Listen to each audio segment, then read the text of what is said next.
television is reporting today from the festival Mediaval in Germany, the town called Selb in Bavaria.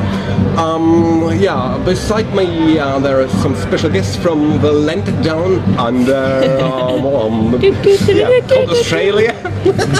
Apparently we're the first Australians to play here, did you know? Yeah. It says it in the program, we just discovered. Okay, it's the first time you're playing here. Okay, but it's not the first time in Germany. No, not for us. I know, but we're the first Australian band to play at this festival. Yeah? Yeah, I didn't know, but not our first time here, no. No, we've been to Germany a number of times. Wave Gothic Treffen, I know. Genau, yes, in 2007, I think. And 8. And different clubs and crazy things are all around the place, Yeah, okay.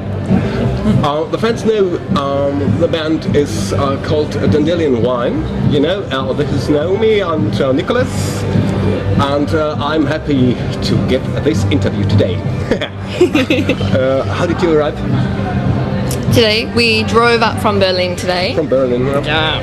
In a nice big high car. From Berlin, it's not such a bad drive. We've done a lot of very long drives on this tour, and this was, I think, 4 hours. It was okay. Yeah. Quite sensible. It was good. Yes. Yeah, okay. Okay. Are you staying the complete 3 days here? Or? Yes. Well, we were quite keen to see some of the other bands that are playing. Obviously, Found are playing tonight, and Felraven are playing on Sunday. Yes. We really want to see them. Who we've heard of and we have the music of, but never seen live. So we're very excited to stay and see them. Okay. Okay. The band started in 1996. Wow. Wow. How did it all begin? I think it began just sitting around, and Nicholas was always playing guitar, and I started singing something, and he said... We started recording things and realised it was sounding much better than the band I was in at the time. And so we just kept doing it, yeah. But the band's really developed over the years. Like when we originally started, it was more of a standard drums, bass, guitar, vocals. With probably little bits of flute and dulcimer and things, and then that kind of took over. And then somewhere over the way we lost the drummer, and so we had the electronics replace it. And then I think we lost about 6 drummers. It's very Spinal Tap, really. Yeah, we did. We had 6 drummers, didn't we? It sounds like you're And so after the last one exploded, we said, forget it, we're going to go electronic, and it sort of developed from there. And then somewhere along the line, we lost the bass player as well. He moved to France, and one moved to England, and the next one moved to France. So like, oof. Okay, so these 2 are the founders of Dandelion Wine. That's right, huh? Yeah. Okay. Your last album was All Become Passed by Stars in 2010. Do you work on some new stuff? Yes, it was supposed to already be out, but it's running a little bit late. Ein bisschen spät. We have a new single that just came out, One of My Friendly Days, which we're doing as a free download. If you go to our website, it's all there, and you can just get that as a free one. And as soon as we get back to Australia in 2 weeks, 1 week, 2 weeks, then we start finishing. We continue and try and finish this next album. So it's it's taken a little while, but we're very happy with how it's sounding. We're just not so happy with how long it's taking. But in the end, we decided. We'll get there. Yeah, well, we decided it was better to keep working slowly and be happy with what we're doing rather than rush it and do something crappy. We're going to take our time and make sure it's genres, music genres. Is it a thing for you? You make your music electronic with medieval influences. How did you become this idea? It sort of happened naturally, in a sense that we were, as Naomi said, we started off probably a bit more sort of indie alternative rock with bits of folk, and then we started adding more of the medieval and Middle Eastern sounding things, and then started adding more of the electronic stuff. And then I think that happened before we started to really think about what we were doing, if that makes sense. And I think we may have inadvertently been influenced by our travels and tours over here in Europe as well, and the more sort of the medieval stuff that we saw, I think it just kind of sinks into your subconscious, and but because we don't have a traditional percussionist, that's just how it sort of came out in the end. Yeah, but Nicholas also has a real love for strange instruments, so every time you see something, it's like, what's that, and what can that do? Being on tour can be dangerous. Actually, the last one I bought was a bell sauterne, which is like a late medieval German, kind of a precursor to a mandolin. Yeah. And we found that while we were on tour in England, and probably shouldn't have been buying more instruments at that stage. But sometimes an instrument really begs to be owned by us. And who are we to say no? Okay, by the love of the experimental, what is your first instrument you've ever played? Would have been guitar.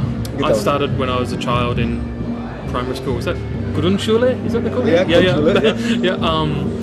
And played that for years and years and years. And then I think mandolin was the first sort of non-guitar thing. Yep. So I bought and got home and learnt to play the Battle of Evermore by Led Zeppelin, of course. And then sort of started getting into dulcimers and all sorts of things as soon as I could get my hands on them. Naomi, you are always the singer? Yes. Sing, but I also use my primary school instrument of the recorder on a couple of songs. And I also learnt flute at school, so you get a bit of flute as well.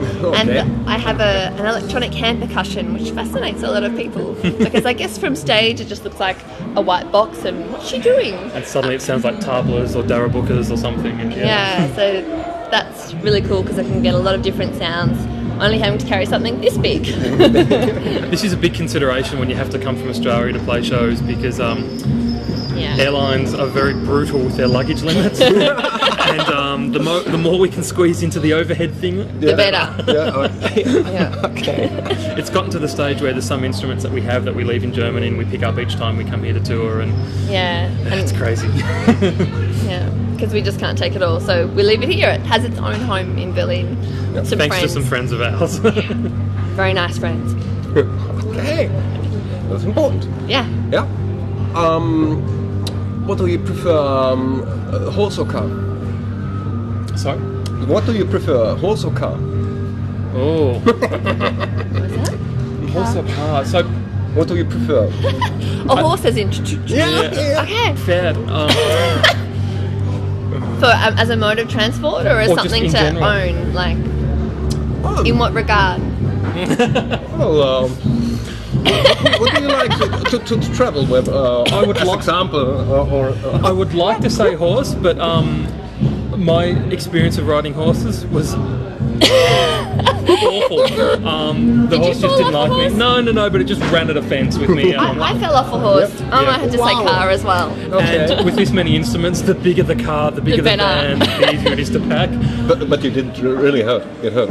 No, it was okay. The horse jumped over me, so I was lucky. Very lucky. Okay. Yeah, I think I'd love to say horse, but I think, to be honest, we'd have to say car. We're too old now. Okay. Maybe when I was 25, I would have said horse for sure. Okay. The internet and the future. What do you think? Is internet a blessing or a curse? That's a tough one. There's a lot of really good things. Being able to book tours online for us is fantastic. When we started booking tours, we're still emailing people, but we had to send CDs in the post. And there's some countries that when you send them, they get stolen. They never arrive. So it was a bit slow and painful. So in that sense, it's really good. In the sense of things like, do you have Spotify over here and that sort of thing? Is that it's only just started in Australia, and an artist earns 0.00007 cents per stream, sort of thing. So it's like, but somebody's making a lot of money out of it. It just doesn't come back to the. But not the musicians. It's a bit sad. I hope that sort of gets rectified as time goes on and people start to realise what that actually is as an outcome. Because I think at the moment everyone's like, woohoo, I'm listening to things and someone's getting paid, but. I mean, if it becomes really, really huge, like radio, there's the possibility that it would be... As more money comes in and more... who knows? It would add up to something to help us toward making a living, but at the moment, it's, the streaming is not looking so crash hot. It's not looking for bands. To But, use an I mean, Australian expression. but on the plus side, we it's actually really nice to be able, like, sort of internet-wise, touring and doing gigs and being able to post stuff and, you know, talk to people who were at Yeah. the concert last week who want to know what we're doing Being- and Being Yeah. able to communicate with people directly is really, really is handy. really cool. Yeah. Yeah. So, yeah, there's good and bad. Just like the horse, there's good and bad bits. That's right. Yeah. Okay. One personal question I ask every artist and band: if God would stand before you and would say, "Ah, shit, I've penned with mankind. Wow, Nicholas and Naomi, can you give me some tips to make something better?" What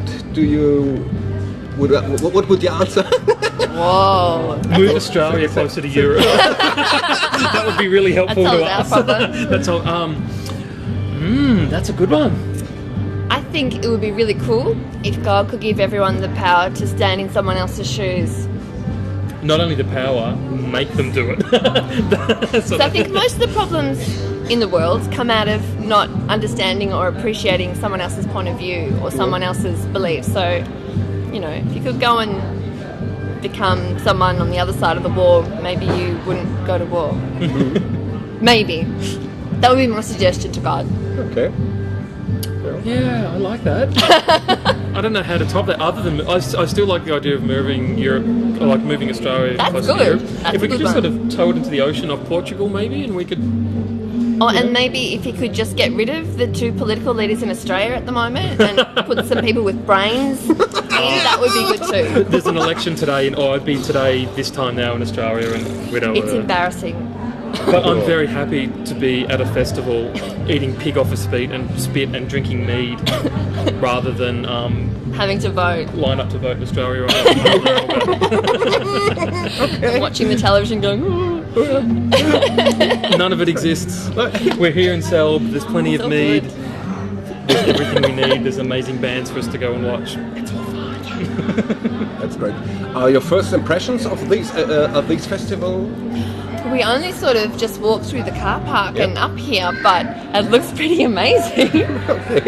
Yeah, and it's huge as well. Yeah, it looks massive. I think we drove around the outside. When we were slightly lost and did the entire perimeter of the festival. But there's nothing like this in Australia where you would have a festival that is all people in medieval dress. So for us, it's pretty unusual and pretty cool. I mean, there's lots of folk festivals in Australia, but they tend That's to be true. a little on the conservative side, just a little bit la-di-da, same old sort of thing. There's not really an alternative folk kind of thing the way there is here. And so to not only have it here, but have it this big with this many people And be part of it. and be part of it is Pretty cool. and I've also noticed for friends from other bands that we only see Just every year, wandering just sort of past, wandering yeah. past, that we get to say hello to too. So yeah, we're very happy to be here. Okay. So your gig is tomorrow? Yes, Yeah. tomorrow afternoon, 3 Tomorrow o'clock. afternoon, 3 o'clock. On the Schloss Brune. We will be there. Hooray! We are looking and taking some photos of this. fantastic. And so we are at the end of this interview, and I like to say thank you very, very much for your time. Thank you. No, You're thanks for welcome. having us. And for your gig, how could I say? So break a leg? Break a leg. Yeah. That's good. Okay. Not literally, but Thank yes. you very much. Cheers, thanks. Thank you.